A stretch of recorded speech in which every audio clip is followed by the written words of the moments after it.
Let's give them a big warm round of applause, please, once again. Our 8 lovely candidates. Okay lang ba? Kumaway tayo sa lahat ng mga tao na nandito ngayong gabi.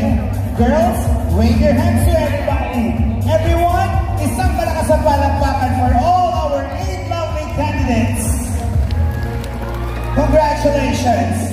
And now, prepare for the next exposure. Good luck and thank you, ladies. I don't blame you. Kami ni Gonzal, medyo lalis kung kinsay mo daong karon. So anyway, I would like to thank each and everyone, especially you, Mayor, for inviting me here and being part of your araw. Once again, happy araw ng Chocon.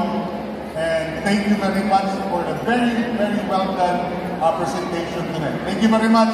God bless. Lambo ka Chocon. Thank you.